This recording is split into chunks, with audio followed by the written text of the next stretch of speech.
हुए दांत एक गंभीर समस्या हो सकते हैं। अगर आप समय पर इसका ट्रीटमेंट नहीं कराते तो आपके दांत गिर भी सकते हैं। आज मैं डॉक्टर रीमा आपको सरल और असरदार उपाय बताऊंगी जिससे आपके दांत मजबूत, स्वस्थ और टाइट रह सकते हैं। तो सबसे पहले मैं बात करती हूँ कि दांत हिलने के क्या कारण हैं। अगर आप समय पर प्रॉपरली ब्रश नहीं कर रहे हैं, ब्रशिंग और फ्लॉसिंग आपकी सही नहीं है, आप 2 टाइम्स नहीं कर रहे हैं सुबह और शाम, और 2 मिनट नहीं दे रहे हैं, तो आपके दांतों में प्लाक और टाटा जम जाता है, जिसके कारण आपको गम्स प्रॉब्लम हो जाती है, जिसे हम पायरिया कहते हैं। अगर आप दांत किटकिटाते हैं या आपको दांत पिसने की आदत है, जिसे हम नाइट ग्राइंडिंग कहते हैं, तो ये भी एक कारण है। कैल्शियम और विटामिन डी की डेफिशिएंसी है, उसकी कमी है, तो ये भी एक कारण है। अब मैं बात करती हूँ कि हिलते हुए दांतों को कैसे मजबूत करें।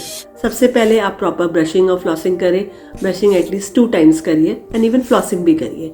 And soft bristle toothbrush use करिए, जिससे आपके दांतों में कोई भी एब्रेजन ना हो, दांत घिसे ना, इनेमल जैसे कई बार हमारा घिस जाता है तो ये भी प्रॉब्लम्स हो जाती है, सेंसिटिविटी हो जाती है। आप ब्रशिंग जो करते हैं प्रॉपर टेक्निक यूज करिए, हॉरिजॉन्टल मेथड यूज मत करिए। आप दांतों को ऊपर नीचे ऐसे ब्रश करिए, स्क्रब मत करिए। देन अगर आपके दांतों में टाटा जम गया, बहुत हार्ड डिपॉजिट जम गए हैं, तो आपको स्केलिंग और डीप क्लीनिंग भी करानी पड़ती है, जिससे आपके दांतों में और मसूड़ों की जो स्वेलिंग है वो भी कम हो जाती है। देन आप नमक वाले ल्यूक वार्म वाटर, गुनगुने पानी में नमक डाल के आप रिंस करिए।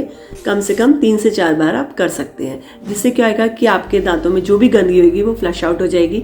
एंड इवन आपकी अगर स्वेलिंग है तो वो भी काफी कम हो जाएगी। एंड इवन कैल्शियम और विटामिन डी डेफिशिएंसी अगर है, जिसके कारण आपके दांत हिल रहे हैं, ऐसी सोर्सेज लीजिए जिसमें कैल्शियम और विटामिन डी ज्यादा हो। आप धूप लीजिए, कम से कम थोड़ी देर आप धूप में बैठिए, जैसे दूध, दही, पनीर, ये सब भी खाइए, जिससे आपका कैल्शियम बढ़ेगा।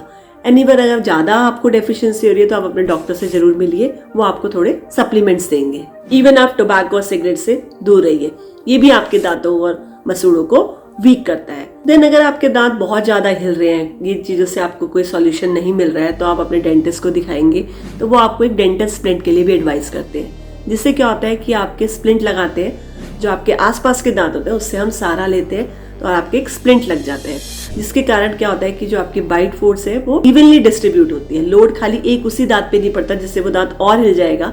तो उसको थोड़ा सपोर्ट लेने के लिए इधर से हम आसपास के दांतों से सपोर्ट लेते हैं और एक स्प्लिंट लगा देते हैं। और अगर स्थिति बहुत ही गंभीर है कि बहुत ही ज्यादा बोन लॉस भी हो रहा है, तो कई बार क्या करते हैं डॉक्टर, फ्लैप सर्जरी करते हैं, जिसमें क्या होता है कई बार बोन ग्राफ्ट्स भी देने पड़ते हैं, जिसके कारण आपके थोड़ी सी बोन हीलिंग हो जाती है। तो ये डिपेंड करता है, कुछ एक्सरेज वगैरह हम लेते हैं, जिससे पता चलता है कि आपका प्रोग्नोसिस के कितने टाइम ये चीजें आगे चल सकती है, तभी आपको ये ट्रीटमेंट एडवाइस किया जाता है। तो आपको इमीडिएटली अपने डेंटिस्ट के पास जाना चाहिए अगर आपके दांत बहुत हिल रहे हैं। अदरवाइज ये चांसेस होते हैं कि दांत आपके गिर जाते हैं, तो इट्स बेटर कि आप इमीडिएटली अपने डेंटिस्ट को जरूर दिखाइए। सो अगर आपके दांत थोड़े से भी हिल रहे हैं तो आप प्रॉपर ओरल हाइजीन करिए, हेल्दी लाइफस्टाइल फॉलो करिए, इवन अपने डेंटिस्ट को दिखाइए, ताकि ये प्रॉब्लम आपकी आगे ना बढ़े। इवन आपको ओरल हाइजीन भी प्रॉपरली करनी चाहिए, अपनी हाइजीन को मेंटेन करें, प्रॉपर ब्रशिंग करें, फ्लॉसिंग करें, टाइमली अपने डॉक्टर को दिखाइए।